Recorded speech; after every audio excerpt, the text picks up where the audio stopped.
First video, Craig showed you how to adjust if you wanted your dowel rods to be even on both sides. So after you make your adjustments for your dowel rods, make sure you put your shelves back in there to make sure that your ladder frame fits your shelves the way that you would like them, and give a little bit of a leeway for that expansion once you paint. Okay, so then you're going to paint your trays, let them dry, then go ahead and paint the ladder portion, and then do the total assembly, and then everything will actually go together snug but not too tight. Okay, thanks again and happy creating. Bye. Hello, and welcome to the Blue Bee. I'm so super excited that you joined us today, and especially excited that you are participating in the 12 Days of a Creative Christmas. This is an exercise that is just designed to get you to refocus, relax, and reconnect with yourself during the busy, bustling holiday season. So day one, we're actually going to put together our tier tray. What you're going to need is your powder. In your kit, you have white powder. We are using the Sangria, so you can actually, it shows up better on video. White doesn't show up very good on video. Your chip brush, you're going to need some water. This will depend on how saturated you want your stain, because this is milk paint, but it will stain your board. So I'm using 1/4 of a cup. This is going to be plenty, just so you know. And then also, this is your tier tray. Okay, so in here you have your dowels, you have your, you know what, how about I just let my husband explain all this to you. So one moment as I flip the camera, and Craig will explain it. Hello, so I'm going to continue where she left off as far as explaining what comes in your kit. So first thing you'll notice in the kit is the long legs. So there should be 4 legs in here.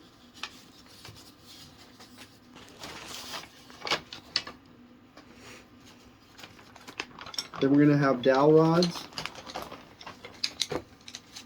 So you should have a total of 7 dowel rods, and we'll explain how those and where they go. Then you're going to have 2 side braces.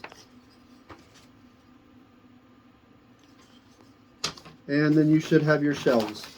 There should be 3 different shelves, same width, just varying in length. And my wife is smirking at me, so I'm not sure what's going on. Alright, so we're going to start off, we're going to assemble first.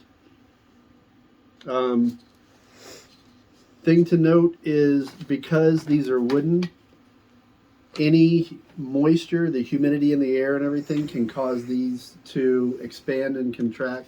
So that's why we're going to put them together first and then paint them, because we made the holes, if you look, pretty snug fit. So we made those purposely so it'll be snug, so they don't just fall apart if someone bumps it. But because they're made snug, if you have your stuff stored in a humid area and you go to put them together, they may have swollen a little bit.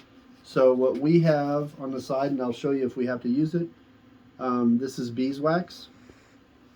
This is a Fusion product. What happens if they don't have beeswax? What are other options that they could use?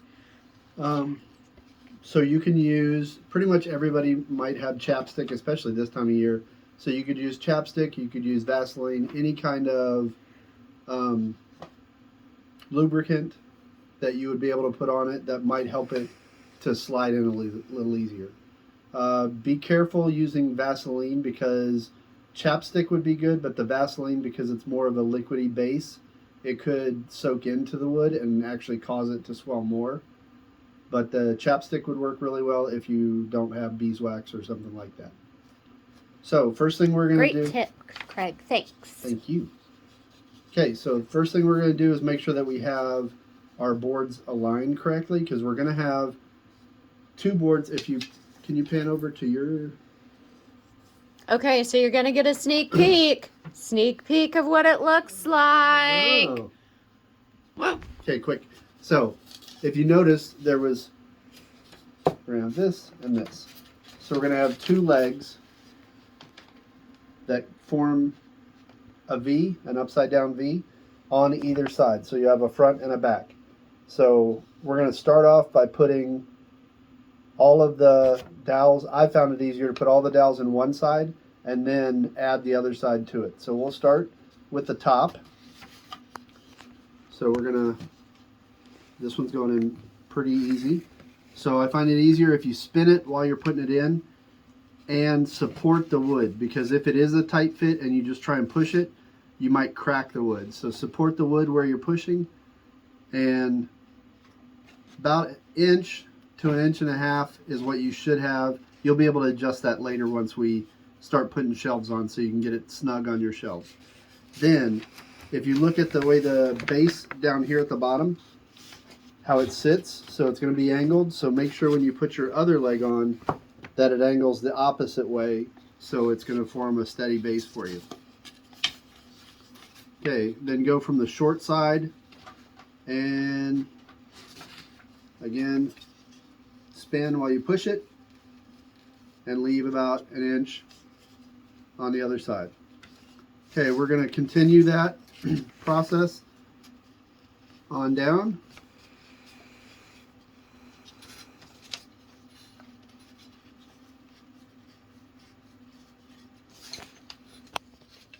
Hi. So while he's doing that really quick, I just want to say it is very important that you actually put it together without painting it first, because I did an example painting it first, and not only did the dowels swell, but also the holes in the legs also swelled. So make sure that you do it, put it together first and then paint. Okay, so while you were away here, we have all the dowels in on the one set of legs. Now, important, so we have the inner leg is the one that's facing this way. So just make sure that you match. So we're going to put the inner leg on first. So make sure that your angles match. That one went on pretty easy. So with this, what you're going to need to do is start all of the holes first. So get all of your dowels in the 4 holes, and then you're just going to work it down a little bit at a time, going back and forth, and that'll allow you. And the motion he's doing right now is just a rocking motion. Yeah, I'm just rocking it back and forth toward me and away from me, and that's allowing it to slide a little bit at a time. Okay. On the next dowels, could you possibly show them if you needed to use a lubricant? Yeah. Just in case, what that looks like. Okay, so again, making sure that I put this on to where the angles match. So if you look down at this end, we have the angles matching, so it's going to sit flush. So I put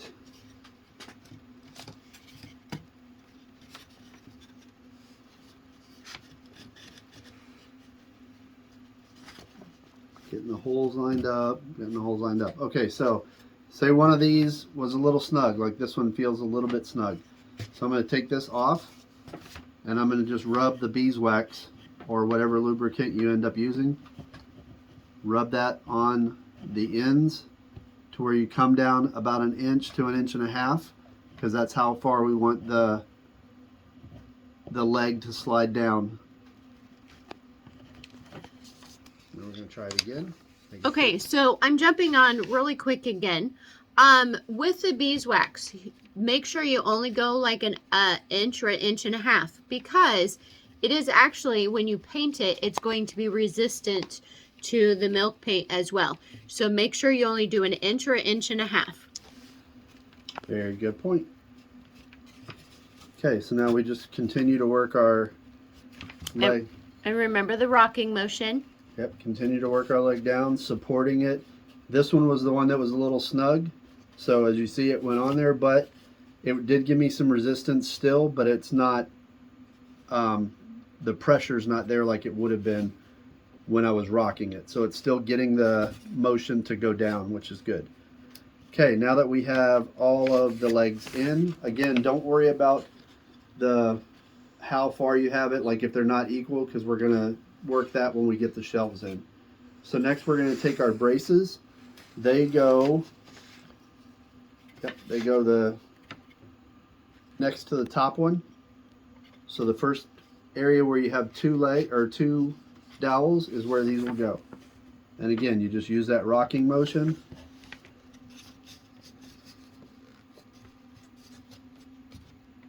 And there goes that. And then we're going to flip it over and do the same thing on the other side.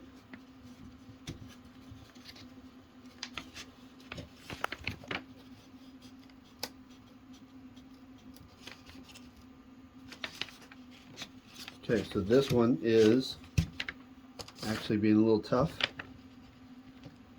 So we're going to put some of the beeswax on here. Because what we don't want to do is we don't want to force it if it's giving us resistance, because it can cause your wood to split. So now let's try it again. And there is a specific way that these go on as far as the angles. Make sure that the angles match your ladder angles. Yep, much better.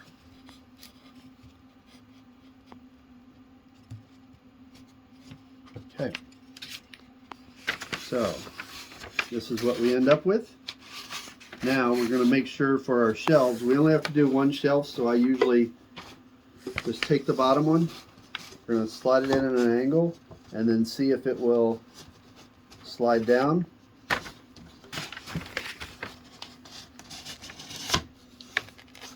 And oftentimes if you've made it a little more snug like I did, if you take it and slide it down at an angle, show you again what I did, just put it in at an angle and then at the side where you've got the gap, hold the dowel and then push down, and it'll force the wood along the dowel. And that's another reason why that beeswax helps, because if you forced it onto the wood, that's going to help it slide when you need to. And then just for good measure, let me go in the same way I did on the other one. Put one side down, and again we're going to force it down, and the top one, and we're going to force it down. So go slow with that when you're forcing those down, because again, the woods can be a little fragile, so you want to make sure that you're not trying to push too quick, because you could snap something. But if you do it slow with even pressure, then you won't have any issues. Okay, so this is, give it kind of a rotation so you can see how it looks. So that's what we have. And then, like she said, we're going to paint it now that it's together. So we'll take the shelves off so we can get to the dowels, so all the dowels get painted also. And then we can paint the shelves separately and then put them back in. So, you want to show them how to do the milk paint part? Hi again. So I'm going to teach you how to put together your milk paint. So like I said, I'm using Sangria milk paint. This is by Fusion Mineral Paint.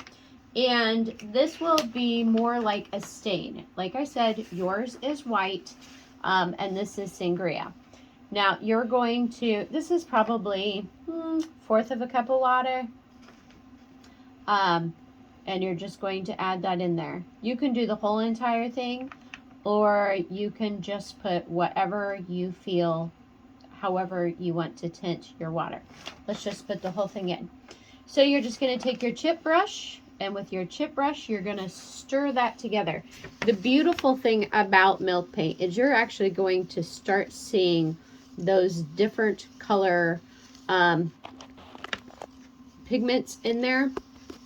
And you just want to make sure that you get all those pigments stirred in and put together. And one of the wonderful things that I love is this is mixed to the saturation of a stain.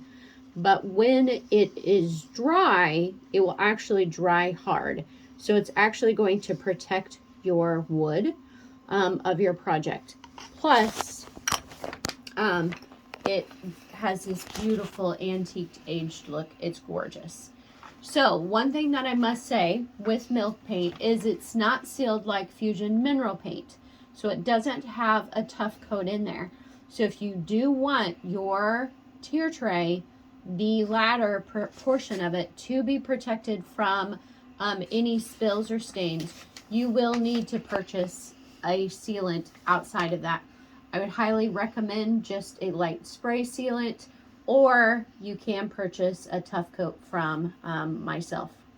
One point about the ladder that I didn't mention, if you look, some of our legs, the dowels are sticking out a little further than they are on this side. If that bothers you, because you want to be able to hang stuff on both sides, then again, we're just going to grab, shift, grab, shift. So I just shifted one side, then shifted the other side. And then you would do that whichever legs you thought needed to stick out a little further. Excellent tip. Thank you, Craig. Okay, so to paint, I like to have mine down like this.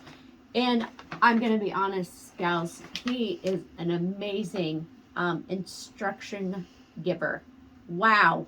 Okay, so we are just, this is sloppy painting, guys. You do not have to worry about whatsoever at all with Fusion milk paint having paint lines, because this is a stain. So it is going directly into those grains of the wood, and you are not going to have any paint lines.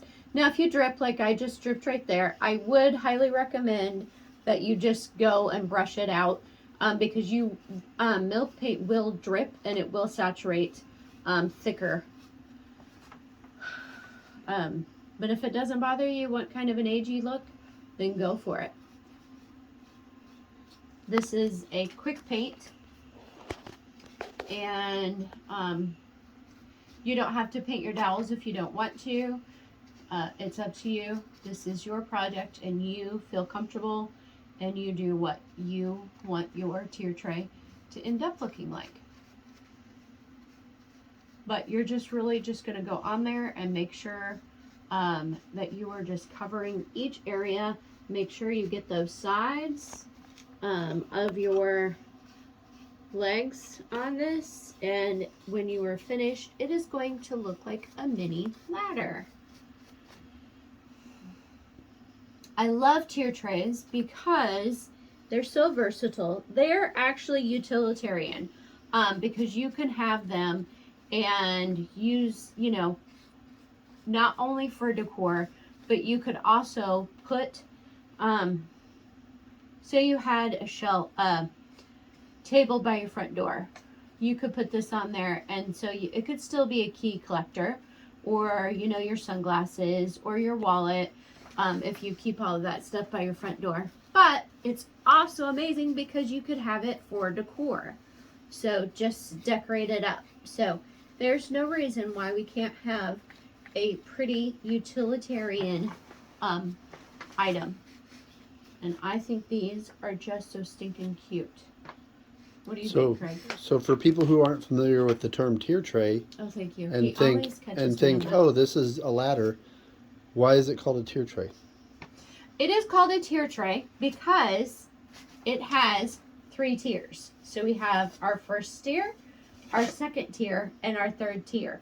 So it is 3 different levels that we are using. So tier tray, and these are tiers, and these are also trays. And yeah, is that a good answer? Yeah, I just know when we were at the event, people had said they had never heard of tier trays. Yeah, tier tray is not, hasn't been introduced to the Midwest yet from what I have found from events that I have done. So it's an excellent point that he brought up of just educating people on what it is and what it can, what's the purpose of it. A lot of times people will just use them for decor, but when we're trying to, really be conscious of our space that we have and what we're, because we don't want to have a whole lot of super extras, but we do want, we enjoy having a beautiful home. So this is one of those things where it can be utilitarian and also decorative. So I think they're beautiful.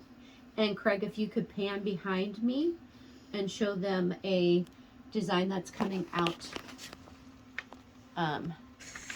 Do you see it? Yeah, can you zoom in while you're videoing? Yeah.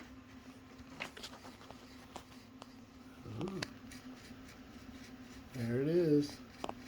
So that's a very not utilitarian, but very decorative. That is a design that's going to be coming out on the 19th of December. You will be able to purchase that design, that kit, to have a relaxation moment with yourself. And when you are switching out from a holiday tier tray, you can switch. I love having my January decorated winter and hot cocoa because it's starting to get cold outside, and who doesn't love hot cocoa? So generally I wanted all of these. We're going to do what to expect for the next 12 days. This is day 1. And this project and a couple other projects take more than 15 minutes. But majority of the projects, on average, if you take all of them together, it is 15 minutes. So that's what to expect. So just take 15 minutes and set it aside during your day. And if you purchase this kit for children, this is one of those where the kids can paint it and have a great time. But I highly suggest that the parent put it together because these legs are, what would the word be? They're not fragile. Yeah, I wouldn't say fragile. They're more, I guess, brittle. Maybe just because we made them thinner wood, made it of thinner wood so it would be sturdy but be light. So it's not something bulky you have to move around. But because we made it lightweight, it makes the wood a little more thin, which means during assembly there is a possibility of the wood splitting if you try and force stuff. Right. So that's why I highly suggest that a parent or a guardian do this ladder assembly. Also, I really feel part of the design that putting this whole 12 days of Creative Christmas together was for you to spend time with your littles. It was time to reconnect with them, and just having minutes within your day, if you are doing it with little kids, just to have time to let them explore their creative juices and just let them have a great time doing it with you, and just seeing how their imagination comes to life as they're painting and putting things together. That's how little kids learn to be visionary and just to see the world in a much bigger, brighter, happier way. And so I was super excited about when I designed this. I envisioned families coming together and putting this together. Also, if you're doing it by yourself, I'm going to have a few fun exercises. I consider them fun, but just kind of focus exercises of what our thought processes are when we're creating, and what we tell ourselves and what we question of ourselves, because I think that's also so important when we create. What are we telling ourselves during our day? So I'm super excited. I am electing not to paint my dowel rods because I think they're beautiful just the way that they are. So this one's already painted. I'm going to move it off to the side. This will cure in 20 minutes. Okay, so a cure times means the moisture will evaporate from the subsurface, which is the wood, in 20 minutes. If you're in a drier area, it's going to take a lot less time. So just be cautious of that as well. And I'm going to set this off to the side, and we're going to paint our bases. So they have this lovely, well, I guess for them it'll be white. So if they painted it a different color, because they chose not to use the... Yeah, feel free. Make it your own. So if they do that, then next season they go, oh, that color is not... Can they paint over the milk paint? They can. Okay. So milk paint is a stain. So it just absorbs into the wood. As you can tell, like this is great because it literally is just staining the wood. Okay. And it is going to actually even itself out. This milk paint is the goof-proof paint, but if I wanted to and say, yeah, I really wish I would have painted those white, you won't be able to paint a milk paint without, you can actually, you'll have to have a much more saturated mixture. Okay, so you'd have to have a high 2-to-1 instead of a 1-to-1. What we did was actually 2-to-1, more 2 waters and 1 milk paint. But when I say for that, you're going to need 2 of this, so it's more saturated of the pigment. Okay, does that make sense if you're going to use a milk paint? But if you can use an acrylic paint, you can use Fusion Mineral Paint, and you could even stain over this if you so chose. The only thing that I would not recommend is the craft paints that you buy at a big box store, because it's going to sit on top of it and it will chip and it will come off, and then you're probably going to end up being sad because it's not going to have the look that you want. Okay, so we're just going to go. Now, it's easier if you paint this going wood grain, okay? And it's going to absorb so much quicker if you go wood grain. So, and wood grain means the direction that you see the wood going.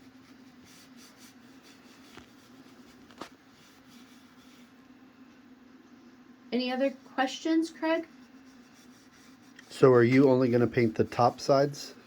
I'm only going to paint the top side because then after, I don't know what I did on that one. You just painted the top side. I didn't notice. Yeah, you really can't see the bottom side. It depends on, okay, another sneak peek, guys. Another sneak peek. Depending on the level of what you see. But also, if you only paint the top side, and then later on, when you're like, want a different look, you can flip it and paint it a different color. And believe me, it will completely change the look of your project. So.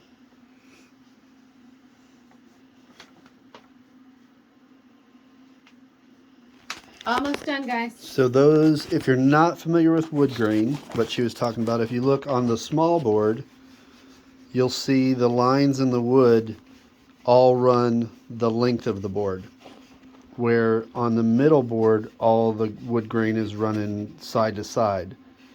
Then she goes to the long board and the wood grains run the length of the board again.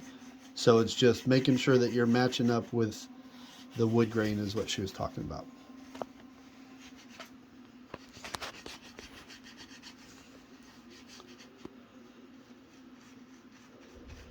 One other tip,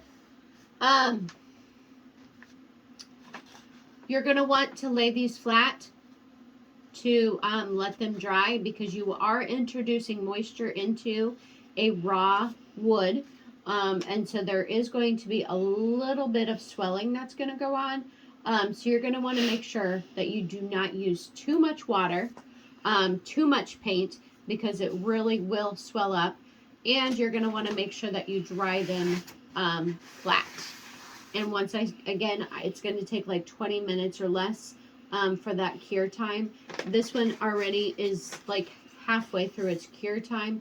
And look how beautiful that already looks. It's so incredibly gorgeous. And another thing that I want to say is milk paint. It is a water-based paint. So this one, if you get it on your clothes, you can wash it. But I would highly recommend you wash it quick. Okay? Because some of these will have pigments in there and it will dye your clothes. Okay? And we'll talk about that another day, what you can actually dye with milk paints. But that's all for today. Thank you so much for tuning in. We are super excited to do these 12 days of a creative Christmas with you. And above all, stay focused, stay connected, and always stay creative. For right now, see you later from the Blue